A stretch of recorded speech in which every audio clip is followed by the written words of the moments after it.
kekuatan yang lain. Ketika Allahu Akbar diungkapkan, Allah Maha Besar, artinya tidak ada yang besar di dunia ini kecuali Allah. Kita masih takut sama jabatan, kita takut sama atasan dan segala macamnya. Maka ketika diungkapkan Allahu Akbar, Allah Maha Besar, ini kita ungkapkan dengan lisan kita dan kita amalkan, kita aplikasikan dalam kehidupan kita sehari-hari. Bapak-bapak, ibu-ibu yang berbahagia, afdhalul ibadati ummati qiraatul Quran. Sebaik-baik ibadah umatku adalah membaca Al-Quran. Kenapa begitu? Karena Allah membalas setiap huruf dari bacaan kita itu. Allah memberi satu kebaikan setiap bacaan kita itu. Dan satu kebaikan ini menjadi pahala bagi kita.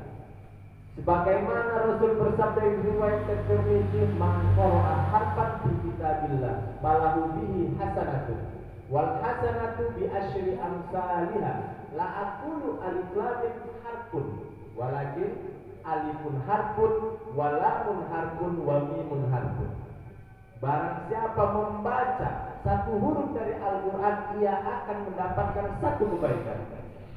Satu kebaikan ini dilipat gandakan menjadi 10 pahala.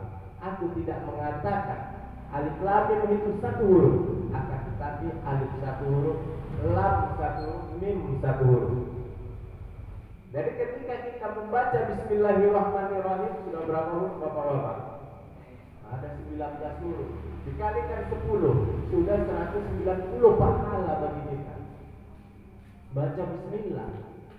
Bayangkan saja apabila kita membaca one day, one juz, satu hari satu juz, berapa ribu pahala yang kita dapatkan. Ini sebagai motivasi bagi kita untuk senantiasa membaca Al-Quran.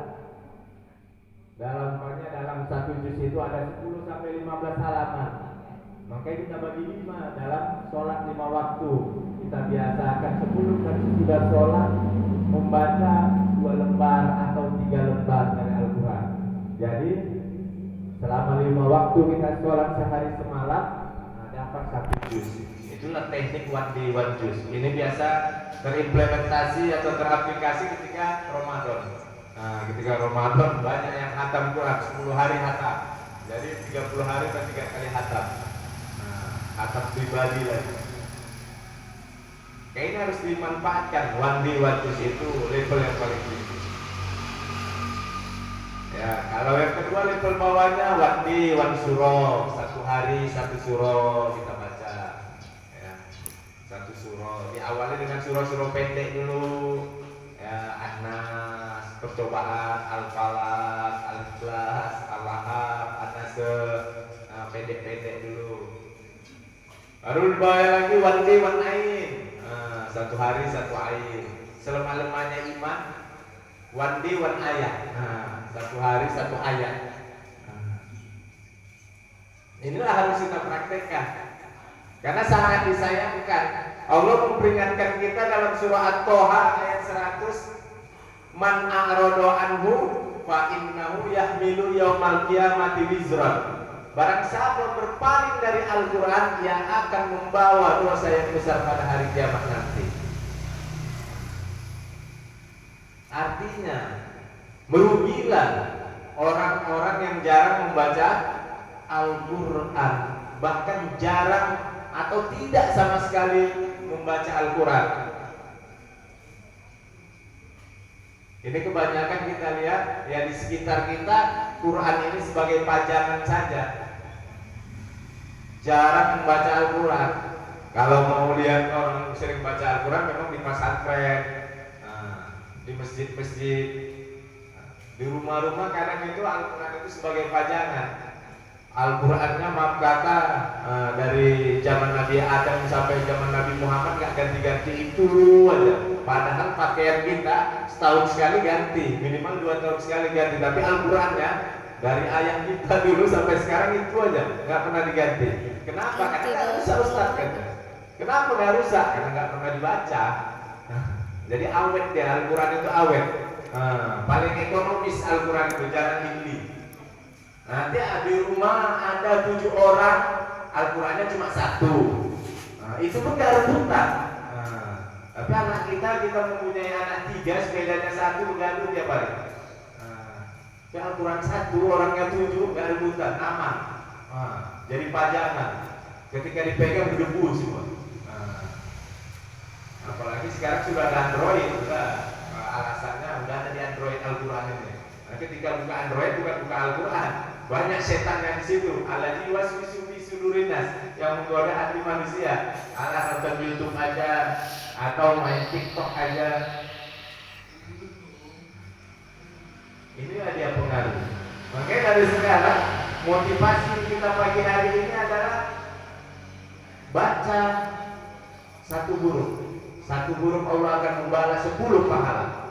Bayangkan aja, cuma membaca Al-Basmalah, Bismillahirrahmanirrahim, sudah 19 huruf dikali 10, 190 pahala bagi kita. Untuk apa ini Pak Ustaz? Untuk bekal kita nanti di yaumil akhir nanti. Di yaumil akhir nanti, nah, semua manusia akan sangat membutuhkan perlindungan dan pertolongan Allah Subhanahu wa taala. Kenapa? Karena pada saat itu nanti kita akan dikumpulkan di tempat yang lapang dan luas, yaitu pada mahsyar. Tempat yang gersang, berpasir, tidak ada tumbuhan yang dapat hidup di tempat itu. Seluruh manusia akan dibangkitkan dari alam kuburnya dan digiring menuju pada mahsyar, tempat berkumpulnya umat manusia. Dan pada saat itu manusia akan merasa kepanasan dan kehausan. Kenapa? Karena jarak matahari yang sangat dekat kepada manusia. Tuduna syamsu yaumal qiyamati hatta kamidjaril mil. Pada hari itu Allah akan mendekatkan matahari kepada seluruh manusia hingga hanya berjarak 1 mil atau 1,6 kilometer. Sekarang ada kalau kita lihat jarak matahari berjuta-juta mil, puluhan mil, kita berdiri di tengah lapangan atau di pinggir jalan setengah jam sampai 1 jam kita pingsan. Apalagi pada mahsyar nanti jaraknya sangat dekat sekali. Jadi kita akan terbakar, keringat kita akan meleleh. Makanya banyak manusia yang terendam, ada yang terendam hanya sampai sebatas mata kakinya, ada yang terendam sampai lututnya, ada yang terendam sampai pinggangnya, dadanya, bahkan ada yang terendam sampai mulutnya. Nauzubillah, semua nauzubillah. Keadaan ini sesuai dengan amalan kita di dunia ini. Jika amal kita kebaikan, maka kita akan mendapat syafaat. Khairukum man ta'allamal Qur'ana wa 'allamahu. Sebaik-baik kalian adalah yang mempelajari Al-Qur'an kemudian mengajarkannya. Kita diperintahkan untuk untuk mempelajari Al-Quran, belajar Al-Quran dengan baik dan benar. Kemudian kita mengajarkan kepada istri-istri kita, anak-anak kita, saudara-saudara kita. Di zaman milenial ini kadang sangat disayangkan banyak orang muslim tidak pandai membaca Al-Quran, karena kita lebih memprioritaskan ke hal-hal duniawi, kursus bahasa Inggris, komputer, matematika dan lain sebagainya, dibandingkan memanggil guru ngaji atau menyuruh anak mengaji. Dengan kursus itu kita siap membayar 100-200 ribu per bulan, tapi memanggil guru ngaji hanya 10-50 ribu aja sebulan. Bagaimana anak-anak kita ini akan pandai mengaji? Kegiatan agama, kegiatan mengaji khususnya menjadi prioritas kedua dan ketiga bagi anak-anak kita. Kita lebih memprioritaskan kehidupan dunia dibandingkan kehidupan akhirat. Kehidupan dunia adalah kehidupan yang sementara. Wal akhiratu khairu wa abqa. Kehidupan akhirat lebih baik dan lebih kekal. Kita hanya memikirkan dunia katanya. Jika kau celupkan jari telunjukmu ke dalam air, kemudian kita angkat setetes yang menempel di jari telunjuk, itulah dunia. Akhirat bagaikan lautan luas yang tiada terbatas. Dunia. Jika kau kejar dunia, akhirat belum tentu menyertainya. Jika kau kejar akhirat, dunia akan bersimpu di bawah telapak kakimu. Artinya jika kita tanam padi, rumput akan tumbuh sekitarnya. Tapi coba kita tanam rumput, pasti tidak akan tumbuh padi. Ya, tetap beramal soleh walaupun di sana sini ada godaan untuk supaya kita melakukan kesalahan. Makanya sama-sama kita berubah. Dunia bukan tempat tinggal katanya, tetapi tempat meninggal. Dunia bukan tempat tinggal, tetapi tempat yang akan ditinggalkan. Sekarang kita di atas tanah, lain waktu tanah di atas kita. Sekarang dunia nyata, akhirat cerita. Lain waktu akhirat nyata, dunia tinggal cerita. Jika ingin bertaubat dari sekarang, jangan tunggu nanti keburu mati. Jangan tunggu kapan-kapan, nanti keburu dikapan. Mati itu pasti. Tidak ada yang pasti di dunia ini kecuali kematian. Maka dari itu perbanyaklah jibrul maut, mengingat kematian agar kita beramal soleh. Semoga kita mati dalam keadaan husnul khotimah dan dimasukkan ke dalam surga Allah Subhanahu wa ta'ala. Amin amin ya rabbal alamin. Artinya dari sekarang kita harus senantiasa mindset kita berubah. Kita wajibkan diri kita. Awali dengan paksaan, lama-lama menjadi kebiasaan, dan akhirnya menjadi kebutuhan. Paksakan diri kita setiap sebelum sholat atau sesudah sholat baca Al-Quran 1 lembar atau 2 lembar. Kalau tidak dipaksa nggak bisa. Setan pasti yuwaswisu fi sudurinas, senantiasa menggoda hati kita. Maka kita sama-sama untuk memaksakan diri kita melawan setan sebagai musuh yang nyata. Ya, setelah habis sholat baca Al-Quran minimal 1 lembar setiap habis sholat 5 waktu. Nah, itu kita tanamkan pada diri kita, kita disiplinkan diri kita, kita paksa diri kita supaya terbiasa, lama-lama menjadi kebutuhan. Akhirnya ketika sudah menjadi kebutuhan dan ketika habis sholat kita nggak membaca, pasti kita ada kejanggalan dalam diri kita. Tapi ketika kita baca Al-Quran itu, kita akan merasa bahagia dan mendapatkan ketenangan dalam hati. Itulah kekayaan yang terbesar, keberkahan, rahmat dari Allah Subhanahu wa ta'ala turun kepada kita. Bapak-bapak yang kami hormati, demikianlah tausiah singkat dari kami. Jikalau dirasa kata-kata saya kurang berkenan,